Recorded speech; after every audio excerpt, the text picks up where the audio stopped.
नमस्कार साथियों, आप सभी को एक बार फिर से स्वागत है आपका अपना YouTube channel jobs John Jitu में। संचिका संख्या यहाँ पे बताई गई है। यहाँ पर जैसा कि आप लोग वीडियो में देख पा रहे होंगे कि संचिका संख्या 2875 है, जो मध्याह्न भोजन योजना निदेशालय के अंतर्गत ये लेटर जारी की गई है। यानी कि लेटर कब जारी किया गया, इसकी भी जानकारी आप समझ लीजिए। ये फेक वैकेंसी की जानकारी नहीं है, इसमें रियल भर्ती की जानकारी आपको बताई जा रही है। यानी कि दिनांक 23/9/24 का ही ये लेटर जारी किया गया है। सेवा में सभी जिला कार्यक्रम पदाधिकारी, मध्याह्न भोजन योजना, बिहार, पटना। विषय है सहायक रसोइया के चयन के समय चयनित होने वाले रसोइया सहायक के उनके स्वच्छता से संबंधित चिकित्सक प्रमाण पत्र प्राप्त करने के संबंध में। यहाँ पर पूरी जानकारी आपको टॉपिक बाय टॉपिक मिलेंगे, यानी सभी टॉपिक को आप ध्यान से समझिएगा कि आवेदन कैसे करना है, आवेदन कहाँ करना है, फॉर्म को कहाँ जमा करना है, क्या योग्यता है, पूरी जानकारी यहाँ पे बताई जाएगी। किस विद्यालय में कितना सीटें हैं, पूरी जानकारी को यहाँ पे बताया जाएगा। बस आप लोग सावधानी से वीडियो को देखिए। अगर मन में कोई डाउट आते हैं तो हमें कमेंट कीजिए।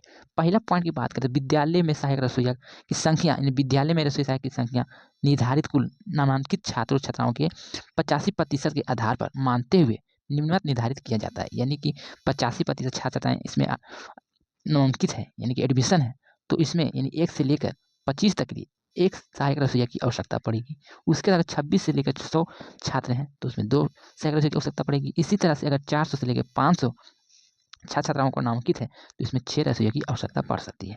किंतु जिन विद्यालय में कुल नामांकित छात्र-छात्राओं की संख्या 500 से अधिक है, वैसे विद्यालय में प्रत्येक अतिरिक्त 300 छात्र-छात्राओं पर एक अतिरिक्त रसोइया सहायक मध्याह्न भोजन योजना तैयार करने में लगाया जाएगा। तो आपको पता चल गए होंगे किस विद्यालय में कितना रसोइया की बहाली होने वाली है। यहाँ तीसरा पॉइंट को आप ध्यान से देखिएगा। रसोइया सहायक योग्यता किसी भी स्वस्थ स्त्री या तो स्वस्थ पुरुष सहायक रसोइया के लिए रूप में इस पे कार्य पर लगाया जा सकता है। यानी कि आप स्वस्थ हैं, महिला पुरुष, तो आप इस फॉर्म को भर सकते हैं। यहाँ पर उम्र सीमा 18 से 40 वर्ष के बीच है, तभी आप लोग इसके लिए आवेदन दे सकते हैं। कम से कम आपको 18 वर्ष उम्र होनी चाहिए। उसके बाद यहाँ पर समझिएगा कि उसी ग्राम पंचायत के निवासी हो जिस ग्राम पंचायत में विद्यालय रसोइया सहायक के रूप में कार्य करना चाहते हैं। जनप्रतिनिधि, मुखिया, वार्ड सदस्य, सरपंच, पंच तथा आशा, आंगनबाड़ी सेविका, सहायिका इत्यादि के रूप में नियोजित विभिन्न योजनाओं का काम करने वाले महिला पुरुष एवं विद्यालय शिक्षक, विद्यालय शिक्षा समिति अध्यक्ष सदस्य के परिवार निकटवर्ती सदस्य रसोइया का सहायक के रूप में नहीं रखे जाएंगे। यानी कि अगर आप लोग इनमें से किसी भी एक पद पर हैं, तो आप लोग इस फॉर्म को नहीं भर सकते हैं। यहाँ पर देखिए, एक परिवार से एक ही रसोइया सहायक के रूप में कार्य पर रखा जा सकता है। विद्यालय स्तर पर रसोइया सहायक के रूप में विद्यालय शिक्षा समिति तथा विद्यालय शिक्षा समिति द्वारा कार्य पर रखना या उसकी सूची संबंधित प्रखंड संसाधन सेवी को प्रेषित करना। यहाँ पर जिला मध्याह्न भोजना प्रभारी पदाधिकारी के रूप में 1 सप्ताह के अंदर दिया जाना अनिवार्य है। समाज में सबसे कमजोर तबके तथा महिला, विशेषकर विधवा, अनुसूचित जाति, अनुसूचित जनजाति, अति पिछड़ा वर्ग तथा पिछड़ा वर्ग अल्पसंख्यक को प्राथमिकता दिया जाएगा। यहाँ पर इस बात को बहुत ही इंपॉर्टेंट यहाँ पे बताई गई है। किसी भी संक्रमित असाध्य रोग ग्रसित व्यक्ति रसोइया सहायक के रूप में कार्य पर नहीं रखा जाएगा। चौथा पॉइंट को समझिए। रसोइया सहायक का मानदेय जो मिलेंगे किस तरह से मिलेंगे। रसोइया सहायक का मासिक मानदेय भारत सरकार द्वारा निर्धारित किया जाता है, अतः भारत सरकार द्वारा प्राप्त दिशा निर्देश के अनुसार इसमें परिवर्तित किए जाते हैं। वर्तमान में प्रत्येक रसोइया सहायक के लिए 10 माह के लिए 1000 रुपये की दर से मानदेय दिया जाता है। उसके बाद यहाँ पर देखिएगा, सभी रसोइया सहायक को नियमित रूप से प्रत्येक माह 7वीं तारीख को आरटीजीएस निफ्ट के चेक के माध्यम से मानदेय का भुगतान किया जाना है।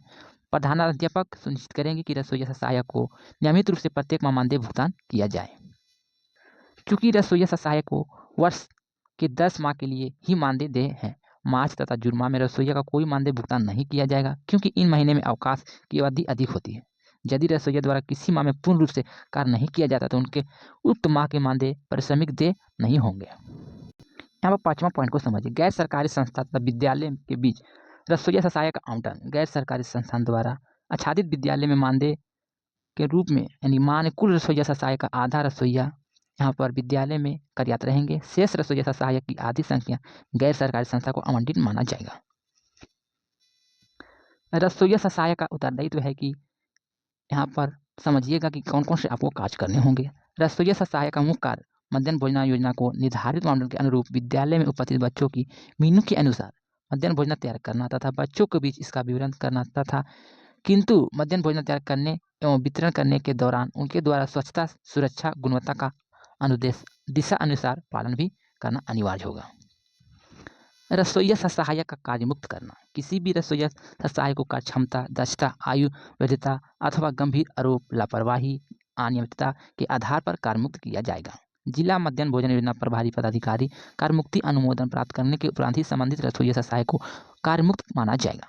रसोइया सहायक को संबंधित किसी भी प्रकार का विवाद, आरोप निष्पादन हेतु जिला मध्याह्न भोजन योजना प्रभारी पदाधिकारी अपीलीय प्राधिकार के रूप में कार्य करेंगे तथा इस संबंध में इनका निर्णय मान्य होंगे।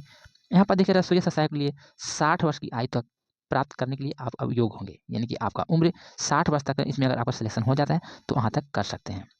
तत्पश्चात कार्य मुक्त करने जाएंगे, कार्य मुक्त माने जाएंगे। रसोइया सहायक के लिए 60 वर्ष की आयु प्राप्त कर लेने के पश्चात कार्य मुक्त माने जाएंगे। उनके स्थान पर दूसरे रसोइया सहायक का कार्य पर रखा जाएगा। तो आपको जानकारी प्राप्त हो गए हैं। अगर आप लोग रसोइया सहायक के लिए आवेदन देना चाहते हैं तो आप अपने विद्यालय के जो प्रधानाध्यापक है उससे आप जानकारी को प्राप्त कर सकते हैं कि आपके विद्यालय में कितना सीटें खाली है रसोइया सहायक के लिए। अगर आपके विद्यालय में पहले से ही सीटें फुल है तो आप उसमें आवेदन नहीं कर सकते। जिस स्कूल में रसोइया की सीटें खाली है बस उसी विद्यालय में इसको फिर से भरे जा रहे हैं। तो बस यही छोटी सी जानकारी थी। अगर आप लोग भी इसके लिए आवेदन देना चाहते हैं तो जल्दी से अपने स्कूल के जो प्रधानाध्यापक हैं उनसे इस जानकारी को प्राप्त कर सकते हैं और वहाँ से आप फॉर्म को भी भर सकते हैं। बस मिलते हैं इसी तरह के एक और रिलेटेड वीडियो के साथ। जब तक के लिए good bye, thank you for watching.